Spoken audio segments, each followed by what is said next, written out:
بسم الله الرحمن الرحيم. فيديو جديد على السريع عشان الناس كتير بتسالنا وبتكلمنا في التليفون ايه الفرق بين خرطوم الليد السنجل والدبل والتريبل.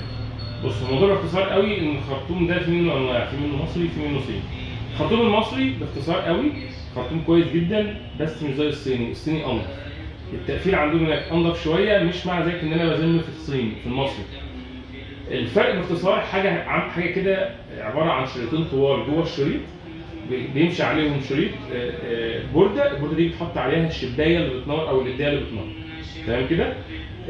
الشريطين دولت ممكن يبقوا نحاس وممكن يبقوا المونيوم. لو بقوا نحاس هيحصل ايه؟ هيبقى التوصيل بتاعهم اعلى. لو بقت المونيوم هيسخن، فبعد فتره الشريط هيتاثر والليديه هتتاثر، فقوه الاضاءه بتاعتها او اللون بتاعها هيقل.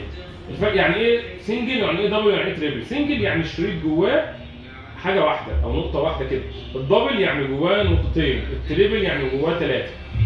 هل ممكن يكون في دبل اعلى اضاءته من التريبل؟ ممكن الدبل يكون اضاءته اعلى من التريبل.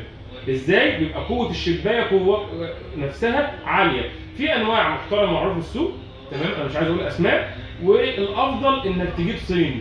في لعبه كده بتتلعب في السوق الناس عارفاها او مش عارفاها، هوضحها يعني. ان بيجيبوا اللفه مثلا المصري مثلا كمثال يعني عامله 850 جنيه او 845 جنيه. المصري دي يبدا يقول لك لا انا عندي ارخص ب 700 جنيه.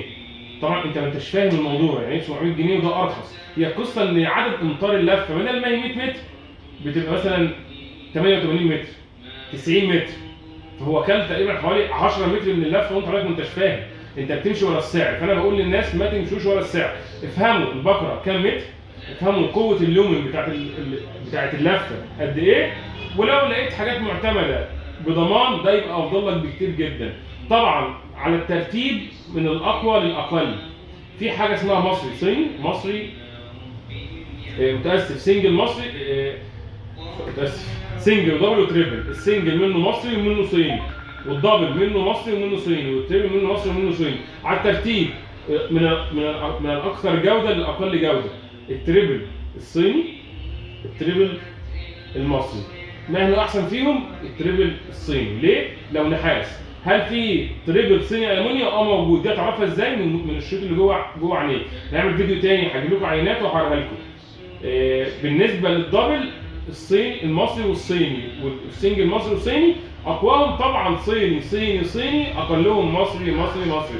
طب انه افضل الدبل الصيني ولا التريبل المصري؟ لا، الدبل الصيني افضل من التريبل المصري. دايما يبقى النحاس بتاعه عالي جدا واقوى جدا في الشغل. السلام عليكم ورحمه الله. يلا عشان تعمل فيديو انت